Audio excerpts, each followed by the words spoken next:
Hello, MGTOW. Hello, men. This is Howard Dare. Thanks for stopping by.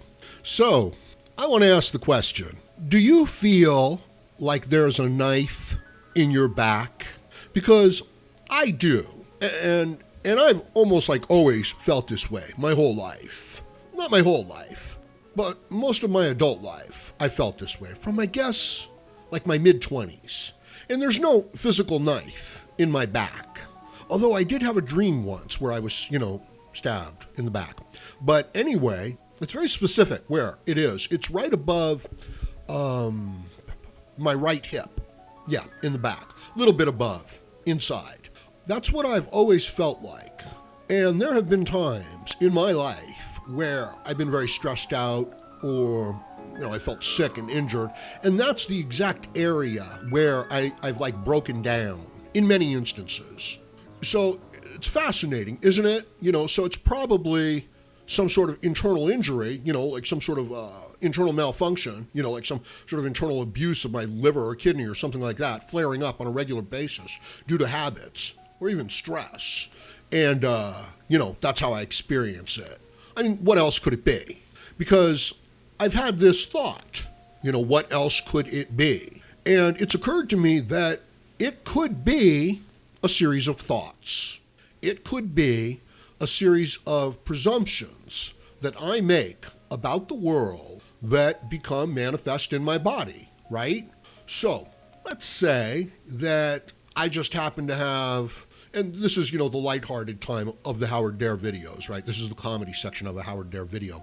Let's just say I'm a young man and I'm growing up with an alcoholic mother, okay? And as a child, I'm aware that I'm completely screwed, you know what I mean? But I certainly don't have the words for it. In other words, I'm still going to cling to my mother and I'm still going to defend my mother and whatever care she gives me, I'm going to be like, oh, this is what a mother's care is. And whatever care she doesn't give me, okay, I'm going to be like, well, this is the way mothers are.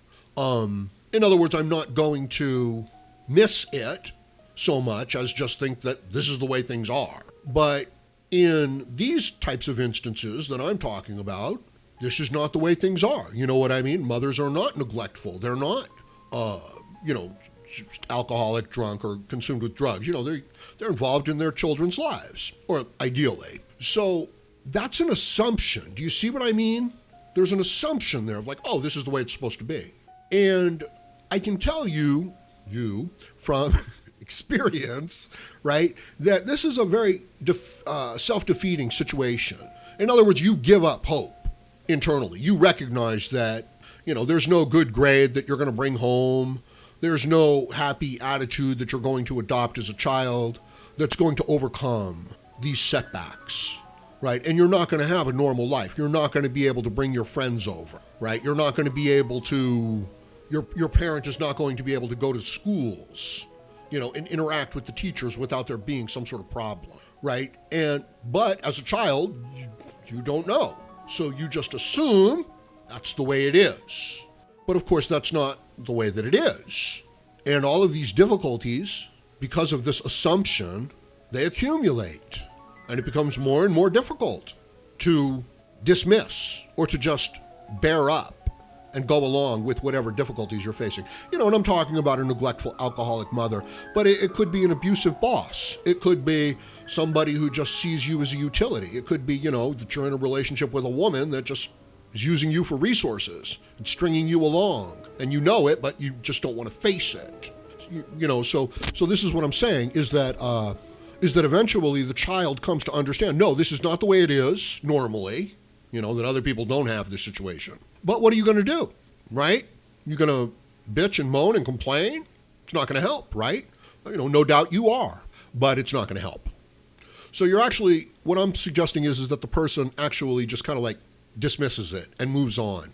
And I believe that an accumulation of these types of assumptions, and the parent in that situation, they're hiding that truth. In other words, as the kid is getting older and saying, whoa, you're really not fulfilling any of your parental responsibilities.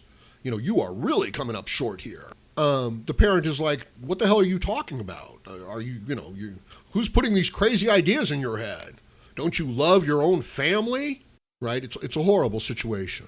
because it's the weakness of the individual, right? It's like they're not even like setting out to say, oh, I'm going to be neglectful towards my child. It's like, no, they've got this problem and they're trying to cover it up and they don't want to admit it to themselves and they're coming up short and the circumstance, is becoming undeniable and other people are suffering. And as you're bringing this to their attention, as this is coming to their attention, they're fighting it. They're becoming hostile. They're using manipulation. Very difficult circumstance. And it's not just the alcoholic mother that I'm talking about. So what I'm saying is that a lot of people would lose hope in that situation. Or they would actually try to deny. Like myself, I'm like, this is just the way it is. You have to deal with it and move on. But it is a hopeless situation. In order to do that, you're saying, well, there's not going to be any improvement. So it's hopelessness. And it's other people, circumstances, forcing the individual, I don't know if that's the right word, circumstances, the weakness of others is apparent to the individual. Even if the individual is a child and is not really aware of what they're missing. Even if the person, like a man, is manipulating himself. Like he's with a woman and he's dedicating everything to this woman and she really doesn't care about him and she's just manipulating him and she's, kind of mean about it and cruel about it. I say it like that, but she's, brutal and vicious. So that's the knife in the back is what I'm suggesting. And it's understandable, right? Because you're in a hopeless situation. So it is like a knife in the back. No matter what you do, you're screwed. So why extend the effort, In other words, the kid with the alcoholic parents is not bringing home his schoolmates for a study night because he's got an alcoholic parent. You see what I mean? It's a hopeless situation. So of course the kid gives that up. Maybe they try it a couple times and it fails. And then they give that up.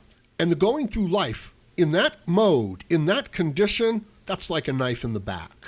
And even though it's not a physical knife in the back, it kills the motivation. It takes the strength out of the individual. There's like no way to fight back. And it is a betrayal, it's a betrayal. So I guess it doesn't have to be an actual physical knife in the back. In other words, if somebody is betraying you and betraying hope itself and leaving you in a hopeless situation, they are betraying you. And that is a knife in the back. And I think that the awareness of that or the inability to deny that, to delude oneself to a situation like that, manifests as this horrible pain in the lower back on the right-hand side. Or at least it does for me. So, yeah, it's grueling. Howard Dare videos are very painful, right? It's like, ow, that really hurt, Howard, stop it. Okay, but there's good news because the awareness of these things, that's the thorn in your side. That's what's going to allow you to take it out. You're going to be like, oh, shit. That's why I felt like I've been stabbed in the back my whole life. That's why I feel like I've been betrayed. Because you have been. You've been betrayed. And then, even though you're not in a position to recognize it, like if life deals you this really unfair blow, all you can say is, well, I've just got to do the best with what I've got, and into every life some rain must fall, right? And maybe you're in a situation where rain is falling every day. And you just keep telling yourself that and telling yourself that.